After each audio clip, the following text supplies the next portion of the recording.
సహస్ర కుటుంబీకులను SC ST commission chairman Bakki Venkataiah పరామర్శించారు. వారి తల్లిదండ్రుల కోరిక మేరకు ఎస్సీ ఎస్టీ కమిషన్ తరపున సహస్ర చట్టం తీసుకొచ్చే విధంగా సీఎం రేవంత్ రెడ్డి దృష్టికి తీసుకెళ్తామన్నారు. బాధిత కుటుంబానికి డబుల్ బెడ్రూమ్ ఇప్పిస్తామని SC ST commission chairman Bakki Venkaiah తెలిపారు.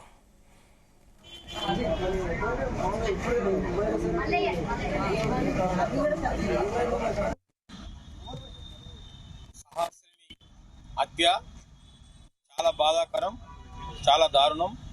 వాళ్ళ కుటుంబానికి నేను ప్రగాఢమైన సానుభూతి తెలియజేస్తూ ఉన్నా. మరి వాళ్ళ యొక్క తండ్రి కానీ తండ్రి కృష్ణ, తల్లి రేణుక కానీ ఒకటే డిమాండ్ చేస్తూ ఉన్నారు. మాకు జరిగినటువంటి అన్యాయం, మా కుటుంబం జరిగిన అన్యాయం మళ్ళీ ఏ కుటుంబం జరగద్దు. మా ఒక కొడుకు ఇంటికాడ నుంచి పోవాలంటే కూడా మాకు భయం అయితే ఉన్నది.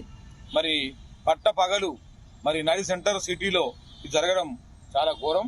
మరి ఇటువంటి జరగకుండా తప్పకుండా శాస్త్రి పేరు మీదనే ఒక చట్టం తీసుకురావాలని చెప్పి వాళ్ళు డిమాండ్ చేస్తూ ఉన్నారు. దాన్ని కూడా మేము ఒప్పుకున్నాం. తప్పకుండా గౌరవ ముఖ్యమంత్రి గారి దృష్టికి కొంచెమై శాస్త్రి పేరు మీద ఒక పగడబంది చట్టాన్ని తీసుకురావాలని చెప్పి మేము ఎస్సీ ఎస్టీ కమిషన్ తరఫున కూడా మేము ముఖ్యమంత్రి గారికి రికమెండ్ చేస్తాం. ఏది ఏమైనా ఆ కుటుంబంగా కాకుండా వేరే ఆ కుటుంబం ఉన్నారా, ఇంకా మిత్రులున్నారా, తప్పకుండా వాళ్ళు లూపి లాగి మరి పోలీస్ శాఖకు నేను డైరెక్షన్ ఇస్తున్న ఎస్సీ ఎస్టీ కేసు కూడా దీన్ని వర్తింపజేయాలి. ఆ కుటుంబంలో కాకుండా ఎవరో బంధుమిత్రులు ఎవరున్నారో అందరినీ కూడా జైలుకు పంపాలి.